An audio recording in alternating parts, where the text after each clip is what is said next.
Drama serial मेरे हमसफ़र की last episode में अल्लाह ताला हमज़ा और हाला को एक बहुत खूबसूरत सा बेबी देते हैं जो बहुत ही प्यारा होता है।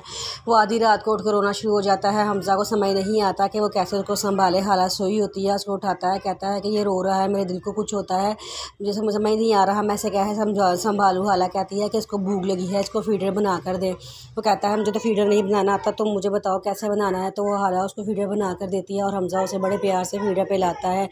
इतनी देर में उसकी सास कमरे में आ जाती हैं और कहती हैं कि मैं तुम्हारे आगे हाथ जोड़ती हूँ, ये घर छोड़ के मत जाओ। हमज़ा कहता है कि मैंने आखिरी फ़ैसला कर लिया है। तो उसकी मम्मा कहती हैं कि मैं घर में सबसे बेबस और मजबूर औरत थी, मुझे अपना गुस्सा निकालने के लिए कोई ना कोई इंसान चाहिए था। फिर मुझे हाला मिल गई और मैं अपना सारा गुस्सा, सारी फ्रस्ट्रेशन हाला पे निकालती थी।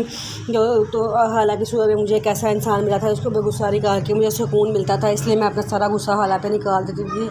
हाला तो मुझे माफ़ कर दो, मैंने बहुत बुरा किया। हालांकि मुझे खुद भी एहसास होता था कि मैं गलत कर रही हूँ, लेकिन मैं क्या करती, मैं अपना गुस्सा किस पे निकालती। मैं बेबस और मजबूर थी।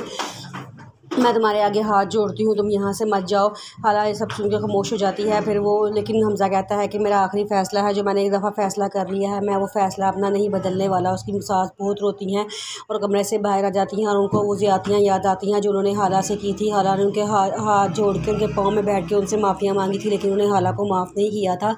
और आज उनको वो सारी अपनी जुल्म और ज़्यादतियाँ याद आती हैं, किस तरह उन्होंने हाला और उस लड़के के ऊपर इल्ज़ाम लगाया था कि ये हाला के साथ मोहब्बत करता है और हाला के किरदार पे कीचड़ उछाला था। लेकिन जब हमज़ा को पूरा यकीन अपनी बीवी पे आ जाता है और हमज़ा अपनी बीवी का हर तरह साथ देने के लिए तैयार होता है, फिर वो बाहर बैठ के रो रही होती हैं। तो वहाँ से रईस आता है। रईस कहता है कि तुम क्यों रो रही हो। तो वो हाथ जोड़ती है, उसके आगे कहती है कि हमज़ा को रोक लो, हमज़ा यहाँ से छोड़ के ना जाए, वो मुझे गुनाहगार समझता है, मैं उसकी नज़रों में कभी भी गुनाहगार नहीं होना चाहती, मैं उसकी माँ हूँ, वो मेरा बेटा है, उसे कि एक दफ़ा मुझे माफ़ कर दे। तो रईस कहता है तुमने बहुत गलत किया है, तुमने सारी ज़िंदगी उस लड़की के साथ गलत किया है और इतना बड़ा गुनाह किया है, उसके ऊपर इल्ज़ाम लगा के देखो तुम्हारी अपनी बेटी भी ऐसी निकली है, वो भी किसी लड़के से निकाह करके बैठ गई है और लड़का भी भाग चुका है। अल्लाह ताला ने तुम्हें देखो कैसे सज़ा दी है। वो कहती है कि हाँ मुझे पता है ये सारा कुछ मेरे गुनाहों की सज़ा है, लेकिन अब मैं माफ़ी मांग रही हूँ उससे को मुझे माफ़ कर दो, ये घर छोड़ कर ना जाए, मैं उसके बगैर नहीं रह सकती, वो मेरा बेटा है।